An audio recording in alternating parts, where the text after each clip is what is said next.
Hello everyone, today we are going to do class 8 science chapter number 12 friction।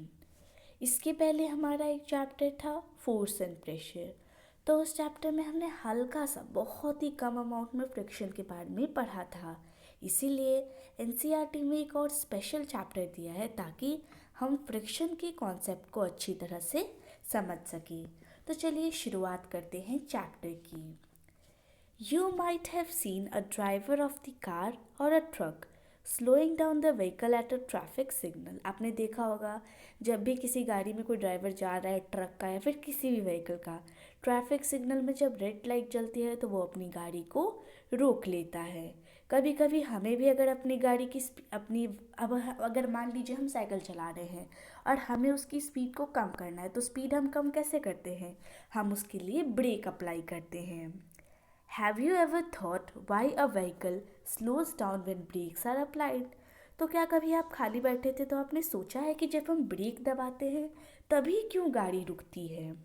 Not only vehicles, any object moving over the surface of another object slows down when no external force is applied on it। सिर्फ इसकी बात नहीं की जा रही है, कोई भी दूसरा ऑब्जेक्ट ले लीजिए, साइकिल की बात छोड़ दीजिए, आप कोई मूविंग बॉल ले लीजिए। अगर हमने उसे ऐसे रोल किया थोड़ी देर तक चलेगा, और अगर उस पर कोई एक्सटर्नल फोर्स अप्लाई नहीं हुआ, हमने उसे पुश नहीं किया, हमने उसे पुल नहीं किया, तो थोड़ी देर तक चलेगा और उसके बाद रुक जाएगा। सो ऐसा क्यों होता है? बॉल के साथ भी ऐसा होता है। और कभी कभी होता है कि छिलका पड़ा है, केले का छिलका रास्ते में, और हम जाते हैं तो हमारा पैर स्लिप हो जाता है, या फिर कभी फर्श गीला होता है तो उस पर चलना मुश्किल क्यों होता है?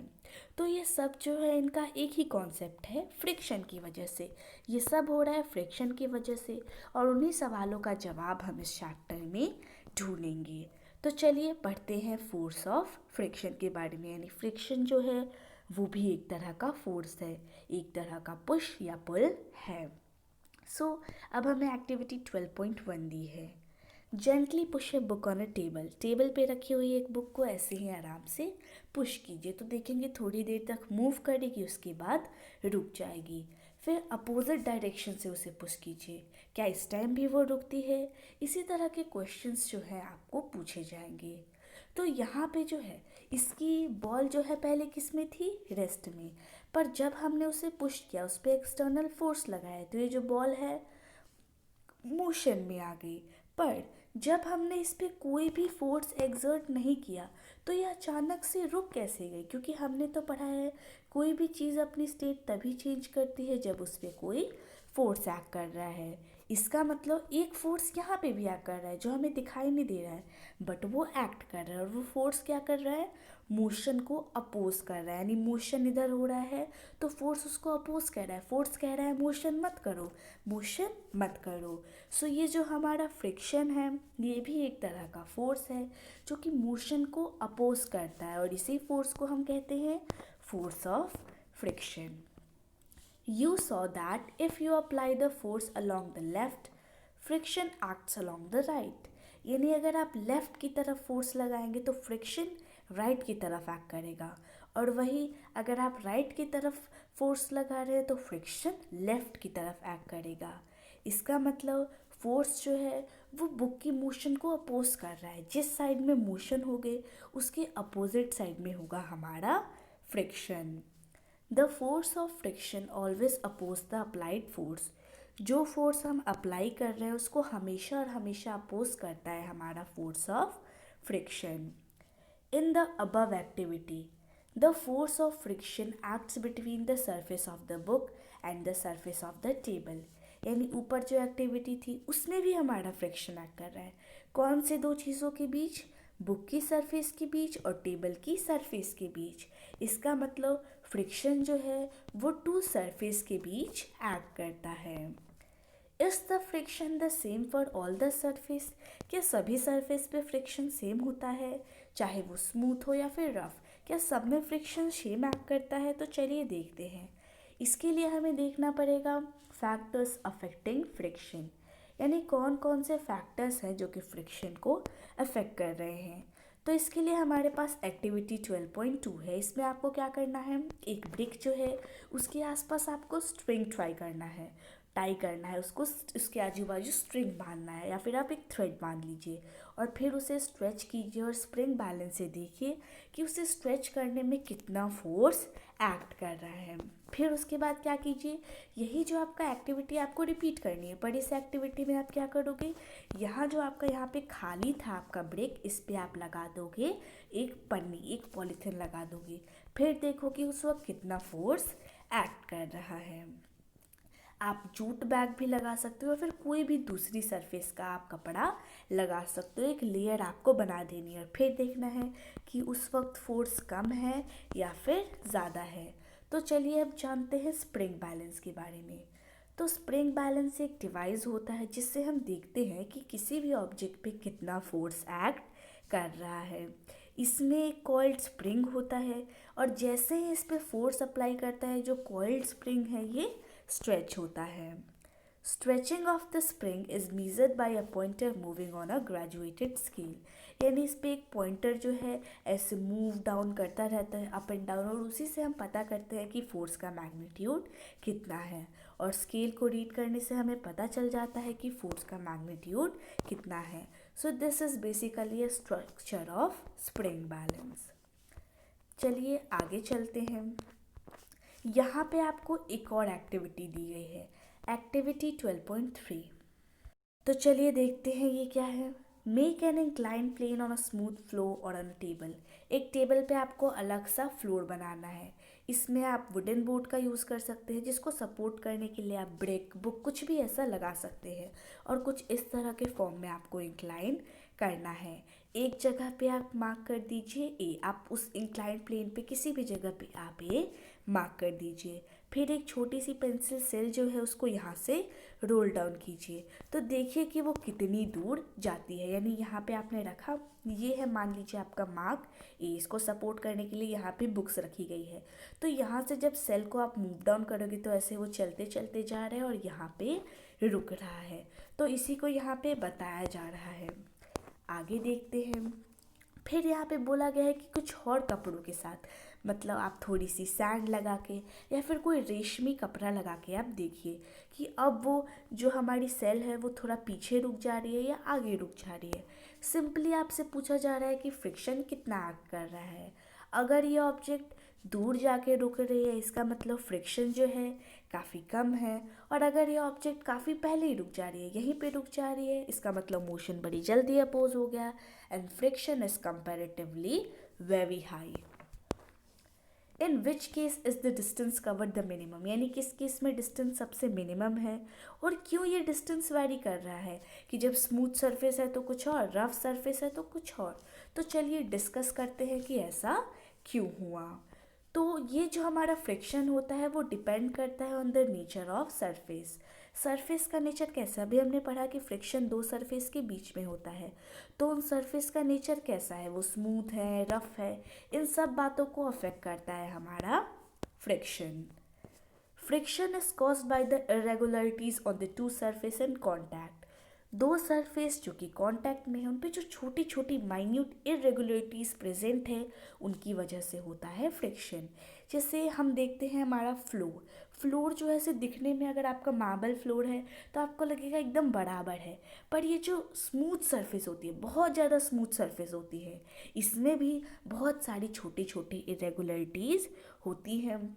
कोई भी सरफेस चाहे कितना भी स्मूथ हो ही नहीं सकता कि उसमें एक भी इरेगुलरिटी ना हो। हर सरफेस में छोटी छोटी माइन्यूट इरेगुलरिटीज़ तो होती हैं, कुछ में हमें दूर से दिख जाती है और कुछ में बहुत छोटी होती हैं, और इसी की वजह से हम उन्हें नहीं देख पाते हैं। तो यही जो इरेगुलरिटीज़ है ये एक दूसरे को इंटरलॉक कर देती है।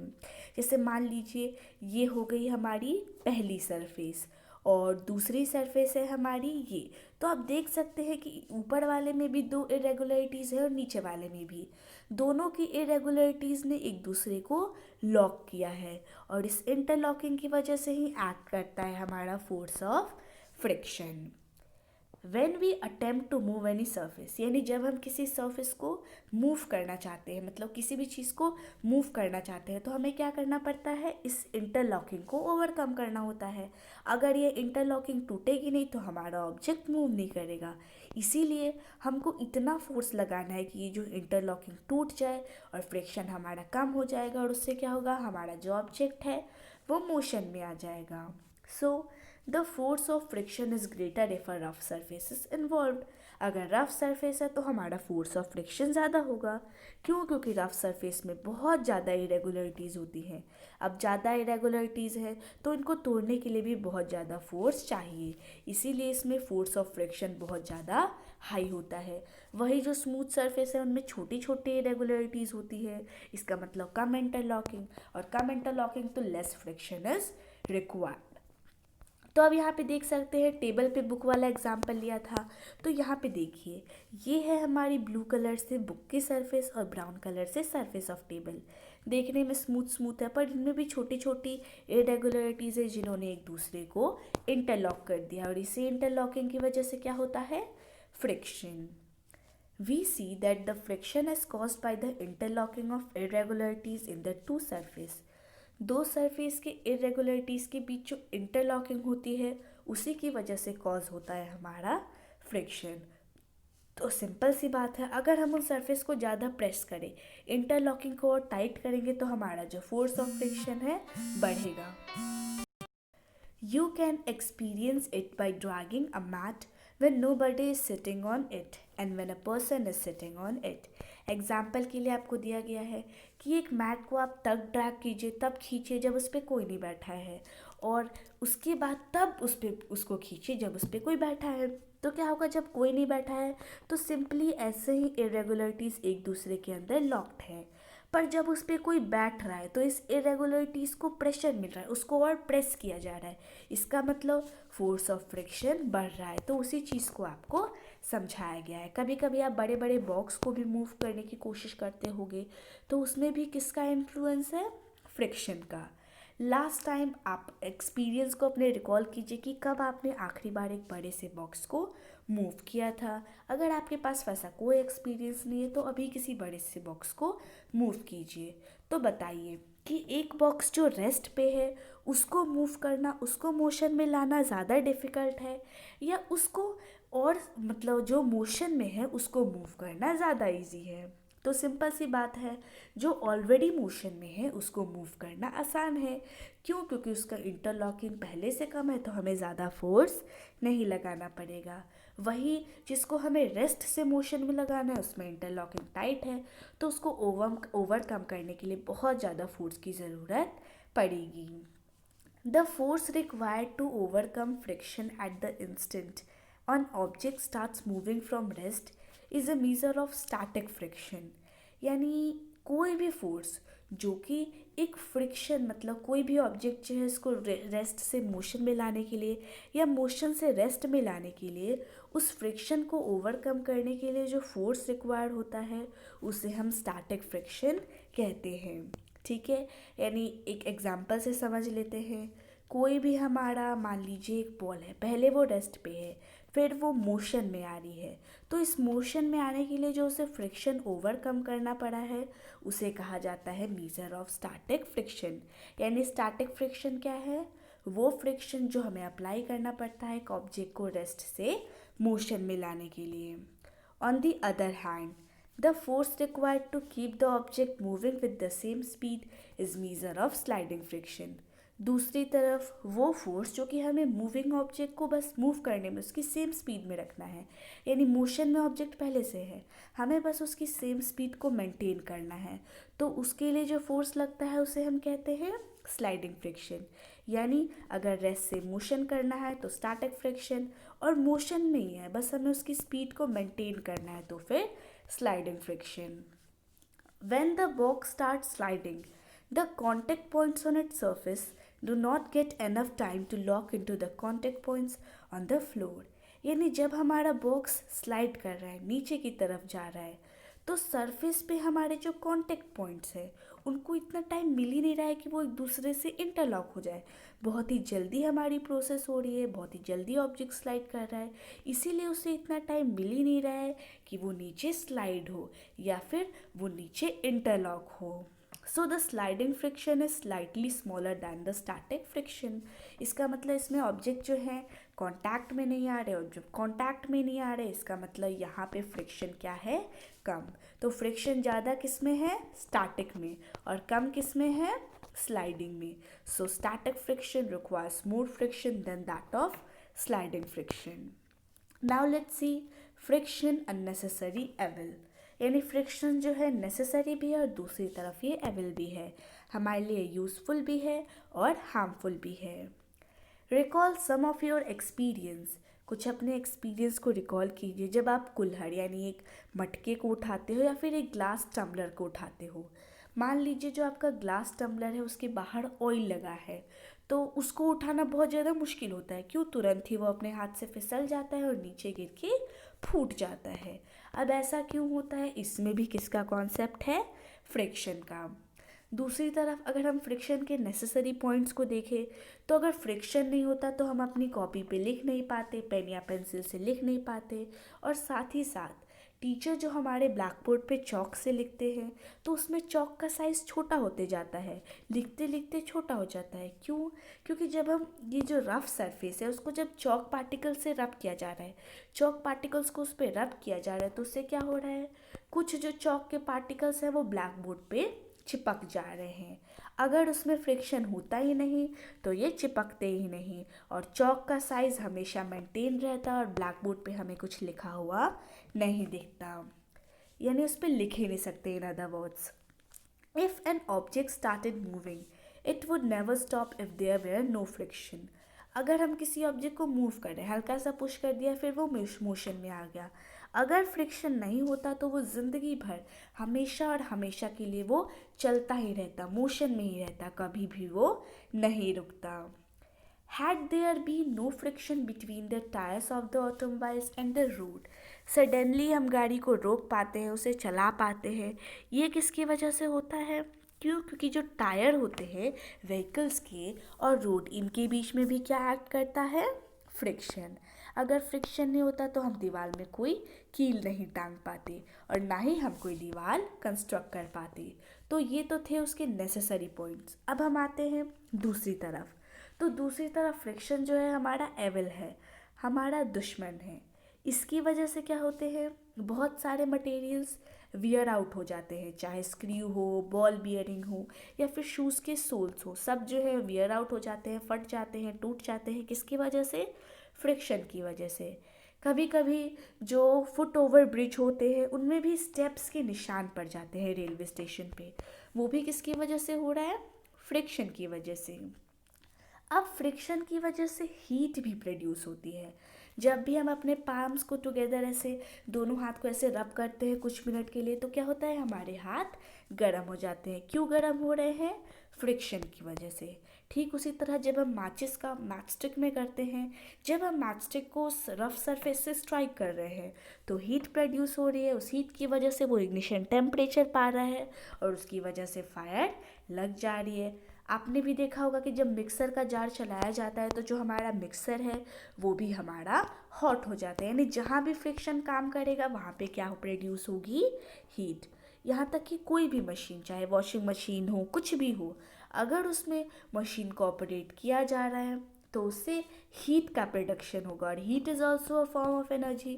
अब यहाँ पे अगर हीट का कोई काम नहीं है तो इसकी वजह से लॉट ऑफ एनर्जी वेस्ट हो रही है, यानी फ्रिक्शन जो है वो बहुत सारी एनर्जी को वेस्ट कर रहा है। तो क्या हम फ्रिक्शन को कम कर सकते हैं, चलिए देखते हैं कि किस तरह से हम फ्रिक्शन को इंक्रीज़ और डिक्रीज़ कर सकते हैं, यानी फ्रिक्शन के अमाउंट को बढ़ा भी सकते हैं और फ्रिक्शन के अमाउंट को घटा भी सकते हैं। So as you have seen in the previous section, पिछले सेक्शन में हमने देखा कि कुछ सिचुएशन में फ्रिक्शन जो है डिज़ायरेबल है और कुछ में वो अनडिज़ायरेबल है, यानी कहीं पे यूज़फुल है और कहीं पे हार्मफुल है। Have you ever thought why the sole of your shoe is grooved? आपने कभी सोचा है कि क्यों आपके शूज़ के सोल ग्रूव हो जाते हैं? इनको ऐसे ग्रूव बनाया जाता है, इनके स्ट्रक्चर्स को ऐसे शेप में बनाया जाता है। क्यों? ताकि ये फ्लोर से अच्छे से ग्रिप बना पाए, और जब ये फ्लोर से अच्छे से ग्रिप बनाएंगे तभी तो हम सेफली जा पाएंगे। ठीक उसी तरह से जो टायर्स होते हैं उनमें भी इसी तरह से ट्वीट्स बनाए जाते हैं, अलग अलग ऐसे स्ट्रक्चर बनाए जाते हैं। क्यों बनाए जाते हैं? ताकि ये ग्राउंड से परफेक्ट ग्रिप मेंटेन कर पाए और व्हीकल्स अच्छे से मूव कर सके। इसका मतलब कुछ सिचुएशन में फ्रिक्शन जो है अनडिज़ायरेबल भी है, डिज़ायरेबल तो है। अभी जो पिछला सिचुएशन था शू शोल वाला, उसमें फ्रिक्शन क्या था? डिज़ायरेबल। पर कुछ केसेस में ये अनडिज़ायरेबल होता है, और जब इसकी ज़रूरत नहीं है तो हमें इसको क्या करना पड़ता है? कम पर करना पड़ता है। जैसे कि हम कैरम बोर्ड खेलते हैं, तो जो हमारा कैरम बोर्ड है इस पर हम पाउडर स्प्रिंकल करते हैं। क्यों स्प्रिंकल करते हैं? चलिए देखते हैं। तो पहले उसका सरफेस क्या था? रफ। जब हम उस पर पाउडर स्प्रिंकल करेंगे तो उससे ये सरफेस क्या बन जाएगा? स्मूथ। और स्मूथ सरफेस पे फ्रिक्शन क्या होता है? कम। ठीक उसी तरह से दरवाजे के जो हिंजेस होते हैं उन पे भी हम तेल डालते हैं। किस लिए? ताकि वो अच्छे से मूव कर सके। एक बाईसाइकिल या जो मोटर मैकेनिक होता है वो भी ग्रीस का इस्तेमाल करता है मशीन के पार्ट्स में। क्यों करता है? ताकि वो उसे मतलब फ्रिक्शन को वहाँ पे हटाया जा सके। We deliberately increase friction by using brake pads in the brake system of bicycles and automobiles। यानी बाईसाइकिल और ऑटोमोबाइल्स में हम क्या करते हैं? हमारे यहाँ ब्रेक सिस्टम है। जब भी हम बाईसाइकिल चला रहे हैं, आगे से कोई गाड़ी आ गई, हम ब्रेक दबाएंगे, उससे ब्रेक पैड्स क्या करेंगे? व्हील को टच तो नहीं करेंगे, पर उनसे क्या हो जाता है? जब भी हम ब्रेक लेवर को प्रेस करेंगे, ये जो पैड्स हैं, ये जो हमारे ब्रेक पैड्स हैं, ये मोशन को रोक लेते हैं। किसकी वजह से? फ्रिक्शन की वजह से। यानी फ्रिक्शन इज डिज़ायरेबल, वो हमारी मदद कर रहा है। ठीक उसी तरह से जो कबड्डी प्लेयर्स होते हैं वो भी खेलने से पहले अपने हाथों में मिट्टी लगा देते हैं, ताकि जब वो ओपोनेंट को पकड़े तो अच्छी ग्रिप बन जाए। ठीक उसी तरह से जो जिम्नास्ट होते हैं, जिम्नास्टिक जो करते हैं, वो भी कोई कोर्स सब्सटेंस अपने शरीर पे अप्लाई करते हैं, हैंड्स पे अप्लाई करते हैं, ताकि वो ग्रिप को अच्छे से मेंटेन कर पाएँ। कहीं केस में उसको इंक्रीज करना है और कहीं में डिक्रीज करना है। वेन ऑयल, ग्रीस और graphite is applied between the moving part of a machine, जब इन सब को हम किसी मशीन की मूविंग पार्ट पे अप्लाई करते हैं तो क्या होता है? वहाँ पे एक पतली सी लेयर बन जाती है दोनों ऑब्जेक्ट्स के बीच में, और इसी की वजह से दोनों ऑब्जेक्ट्स जो है वो डायरेक्टली एक दूसरे के कांटेक्ट में नहीं होते, यानी इंटरलॉकिंग अवॉइड हो जाती है, और इसी वजह से मूवमेंट जो है स्मूथ हो जाती है। और वो सब्सटेंस जो कि फ्रिक्शन को रिड्यूस करते हैं उन्हें हम कहते हैं लुब्रिकेंट्स। कुछ मशीन में कहा जाता है कि ऑयल को लुब्रिकेंट के रूप में ना यूज़ करें। ठीक है। An air cushion between the moving parts is use to reduce friction, यानी जहाँ पे हम ऑयल का यूज़ नहीं करते वहाँ पे हम एयर कशन का यूज़ करते हैं। यानी दो ऑब्जेक्ट्स के बीच में एयर की लेयर बना दी, जिससे फ्रिक्शन जो है रुक जाता है। क्यों? क्योंकि यहाँ पे हम ऑयल को अप्लाई नहीं कर सकते हैं। चलिए अब हम लुब्रिकेंट का एक्शन देखते हैं। ये है हमारा surface 1 and this is surface 2। इसके स्मूथ बनाने के लिए, यहाँ पे फ्रिक्शन को कम करने के लिए हमने लगाया है लुब्रिकेंट। तो लुब्रिकेंट की वजह से क्या हो रहा है? इसकी वजह से दोनों सरफेस डायरेक्टली कांटेक्ट में नहीं आ रहे, डायरेक्टली इंटरलॉकिंग नहीं हो रही, और इसी वजह से ये सब हो रहा है।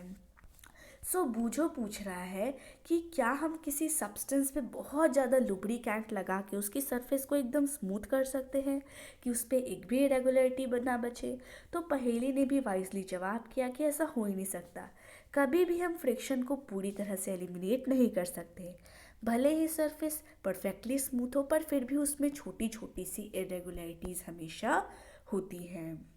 फिर है व्हील्स रिड्यूस फ्रिक्शन, यानी व्हील जो है वो भी फ्रिक्शन को कम करते हैं। आपने देखा होगा जब भी आप स्टेशन पे जाते हो तो जो लगेज ले जाते हैं उसमें रोलर्स लगे होते हैं। क्यों? क्योंकि अगर हाथ से ढोना पड़ेगा that will be quite difficult, पर अगर ऐसे करना पड़ेगा तो काफ़ी ज़्यादा आसान हो जाएगा। इस पिक्चर में एक बच्चे ने भी रोलिंग लगेज का यूज़ किया है, इससे आपका सामान जो है बड़ी आसानी से हो जाता है।